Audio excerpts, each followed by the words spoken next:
And tonight we take an in-depth look at the explosive new book that has all of Washington talking, from allegations that the Obama inner circle attempted to pay off the Reverend Jeremiah Wright to reports about the widespread corruption that still exists within the administration. We will be reviewing a mountain of new evidence that shows just how unprepared Barack Obama was to hold the office of the presidency. Plus, in a Hannity exclusive, you will hear for the very first time audio of a bombshell interview that took place in 2011 between the Reverend Jeremiah Wright and the author of this book, Ed Klein. Joining me now in studio, the man behind this explosive new book. It's called The Amateur, Barack Obama in the White House. Ed Klein, how are you? Good to see you again. Welcome back. Good to see you, too. You know, you have this habit of writing books that just get no attention. That's not controversial. I try my best. I'm not going to get to this now, but we're going to play some of the audio. You actually got a 3-hour interview that you taped with Reverend Wright. How did you get that? Through mutual friends who I tried over months to convince him to see me. Finally, he did see me in his office at the, get this, Kwame Nkrumah Academy, which is a high school named after the late Marxist dictator of Ghana. He has this little office there because he's now retired, the Reverend Wright. And he met me in his suit. He looked very, very proper. And we had this 3-hour interview, and I had my tape recorder on the desk, and the whole thing is on tape. I've listened to the whole thing. Interesting. My name came up a few times. Yes, it did. It did. All right, we'll get to that later. Let's start with, I thought this was one of the more interesting parts of the book, and that is that, first of all, let's talk about the title, Amateur. Right. Because I've said often that Barack Obama's in over his head. He is. Explain where the title came from. The title came from Bill Clinton. He had a meeting with Hillary. In Chappaqua. In Chappaqua back in August 2011. And the room was full of their friends because, you know, Bill likes to hold court. And he likes to use his ideas and bounce them off of people. And I interviewed several of the people who were in that room. And he was trying to convince Hillary to run against Obama in the Democratic primaries in 2012. And he did some polling. And he did secret polling. And he showed her that she was doing well with African Americans and with women and with Jews. And she said, wait a second, she said. What about loyalty? What about loyalty? And he said, there's no such word in politics. Yeah. Now, you're going to come under fire for different aspects of the book, but your sources are, but they're not named, the people that were in the room. Yes. And you had how many sources confirmed that were actually there? That were. You see, I wondered about this because I don't think Bill Clinton ever got over when he said that he thought or felt that Barack Obama played the race card on him. Is that true? Is that where this comes from? You could not be more right. He is still burning from that. Seething. Seething. That's right. And he wants desperately to get back in the White House. Yeah. You know, it's and he has no, excuse me, but he has no respect for this president. And he says so. And the funny thing is, he doesn't want Hillary to wait to 2016 because it's about him. And he feels he'll be too old. He'll be too old, and his health is not that good. He's worried that, you know, will I make it? And she's saying, you got to wait till 2016. I mean, there's no question. They're planning right now. He's gone so far, by the way, to plan for 2016 that he's already talking to people about renting an airplane for her campaign. So he's that invested in this coming election here. All right, as you talk about this, you also go into some of the life and the background of Michelle Obama and Barack Obama. What did you glean out of this that you didn't know about them going in? What would you like the American people to know about him? About Obama? Yeah. I'd like them to know that this guy is temperamentally unsuited for the job of president. You know, you look at Lyndon Johnson. He couldn't give a good speech. He couldn't read from the teleprompter. But he understood how to work the levers of power in Washington. Barack Obama is a wonderful speechifier, lovely guy in front of the teleprompter, looks good, great tie. He has no idea how to work Washington. And he doesn't really have any interest in it either. I have people tell me that they attend meetings on foreign affairs with him, and he gets a phone from a head of state, and he complains in front of everybody, you know what? I've got to deal with these congressmen from Palookaville to get my bills passed. Of course he does. But he doesn't like to do it. Yeah, maybe that's why there's this disconnect. Bill Clinton, on the other hand, would be up into all hours of the night talking to anybody who talked to him. Or how about Ronald Reagan and Tip O'Neill? Is it after 6 o'clock? Yeah. Interesting point. All right. let's talk about meeting Jeremiah Wright. Yes. This is fascinating. We'll play some of the tapes. Tell us about the meeting. It wasn't what I expected, to tell you the truth, because the guy who I met did not look like the guy on the videotapes with the dashiki and, you know, red face and screaming. He was very quiet, very polite. Very measured. Very measured. And talked about his academic credentials, very proud of the fact that he had a PhD, and answered all my questions. And it was just like you and me talking. There was no sense that this guy could go off the deep end. Yeah, I felt some intensity. Well, maybe when he was talking about me, but also defending GD America. He felt that he had been wronged. That's right. But the overwhelming sense that I got, Ed, out of the conversation, listening to the 3 hours, was that as I listened to him, he was throwing Barack Obama down the stairs. Yes. And let's start with, he tells a story, and I'm going to play this first tape here, where basically he is offered money through a third party to basically shut up and not speak until the November 2008 election. And every time I look at that box with all those things in it, what's in the box? An email offering me money not to preach at all between the explosion of the media the first week in March and November election. Email from whom? From one of his friends. Whitaker. Huh? Whitaker.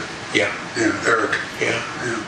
Interesting. You didn't mention the name Whitaker in the book, but this was a bona fide offer. Yes. With proof, evidence. Did he show it to you? No, he did not. But he says he has an email. He says he has a box, a cardboard box, in which he's put all kinds of things, including this email from Eric Whitaker, who is one of Barack Obama's closest friends, basketball player. They go on vacations together. During the campaign, Eric Whitaker traveled on the airplane, the campaign plane with him. Their families are very, very close. Eric Whitaker is the guy that Barack Obama turns to when he has something personal that he wants to have handled outside of the normal channels. Why does this sound to me a lot like why John Edwards is on trial right now? But think about this. Right. In other words, is it an offer for an in-kind donation to buy the silence of somebody that could hurt his campaign? Even Reverend Wright said at one point when they canceled him for the invocation of the announcement in Springfield, when he announced he was going to run for president, he was canceled. He talked to you about that. Yes, he did. He was very upset about it. His family was even more upset about it. And he had to settle for giving a little prayer beneath the platform where he was not seen to the family. But he was not rolled out to give the invocation in front on the platform in front of everybody in Springfield, Illinois. So what is that? What is he saying to you here? And why is he saying it now? Because he obviously knows anything he says is going to have a big impact on the campaign. Why is he suggesting that they tried to buy his silence in 2008? Because he feels that he's been turned by the Obama campaign into a pariah, and that everywhere he goes, people who recognize him come up to him and say, "How could you do that? How could you say those things about on the platform in your church?" And I think he wants to set the record straight. But it's also setting the record straight about Obama. Yes. And this next tape that we're going to air is very revealing, because when nobody knew it, they had a private meeting during the 2008 campaign, and President Obama appealed to him himself, begged him pretty much. And you know, this took place. Yeah, well, we'll hold that because we're going to play this part when we get back. Right. Pretty much begged him, and they had an exchange at the end of that meeting, which I think is very profound. And I'll let you explain it from your new book when we come back. We have much more. And welcome back to Hannity as we continue to take an in-depth look at the book that everybody's talking about. It's called The Amateur, Barack Obama in the White House, and the author of that book, Ed Klein, is still with us. All right, so this is interesting. So they have a meeting, President Obama and Reverend Wright, and they hide it in the middle of the campaign. Now, Reverend Wright has already been offered money through an intermediary. That's right. to stop talking. Yes. Okay. Now the president makes that appeal himself. You spoke to Reverend... The campaigner. He's not president yet. Okay. The campaigner. He's not president yet. So they have a secret meeting, and as part of that, President Obama is asking Reverend Wright, hey, can you please stop? And this is Ed Klein's interview with Reverend Wright about it. When he came to talk to me, he said the same thing Eric Whitaker's email said. I really wish he would not do any more public speaking until November. Did he offer you any money? No, he did not. He did not. No, Eric. In fact, Eric did not send that to me. He sent it to one of the members who sent it to me. Eric did not send it directly to you? No. He sent it to one of the guys close to me, saying, can you make this offer to Rev? Well, he signed it, and the IP shows exactly where it comes from, so that's in the box. All right, so this is after the president. He's meeting with Reverend Wright after he gave a speech at Philly. Yes. On race. And basically threw the Reverend Wright under the bus. Yeah. And then he calls the Reverend Wright, as the Reverend Wright told me, said, I'd like to have a private meeting with you at a secure place. Reverend Wright said, what do you mean a secure place? You've come to my home 1,000 times. Why don't you just come here? So he did go there. And I have the Secret Service logs showing that he did show up that day at the Reverend Wright's parsonage. And it was picked up only in a small way by the media, but you would think after the big Philly speech. Remember, this is the president that had said earlier that he is like family to me. That's right. I could no longer disown Reverend Wright than I could the black community, so I could see why the Reverend's resentful. The end of this meeting, you ask Reverend Wright about this, and Obama says to him something profound. You can tell it, and then I'll play it. He says, the trouble with you, Reverend, is that you have to tell the truth. And the Reverend Wright says to him, that's not a bad trouble to have, Mr. Obama. Wow. So in other words, he's basically saying, he's saying, I don't have to tell the truth. That's right. All right, listen to this. Was he confident about being elected? At that point, yes, and he saw me as yes.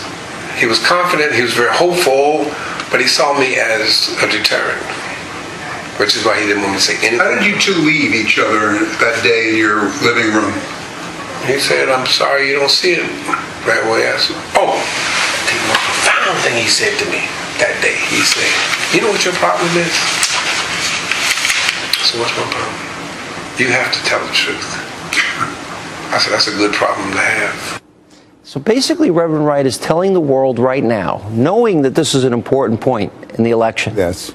that Barack Obama is a liar. That's right. Am I reading that right? You are. He said to me numerous times during this interview, there was a Barack Obama that I knew before he ran for president. Not a bad guy, wanted to stay home with his kids, tuck them in at night. And then something happened when he ran for president. He completely changed. He said he became a politician. That's right. And he went into great detail in that. All right, there was an interesting connection that you brought up between Whitaker and Michelle Obama. Yes. This is because she got a huge pay raise. She worked for this hospital. That became controversial because they had this whole policy put in place where people would be sort of encouraged to go to other hospitals to save money. To save money for the University of Chicago Hospital Medical Center. They would shunt poor patients under, when Michelle Obama was head of the Urban Health Initiative, they shunted these poor patients to local hospitals so they had more room for rich patients who could pay more. And that job that she had, which was paid, I think, $315,000 a year. Which was a significant raise. Oh, like triple what she was making before. This was after he became a United States Senator. Yeah. That same job is now held by, guess who? Eric Whitaker. Pretty interesting. Yeah, I mean, this is crony Chicago capitalism.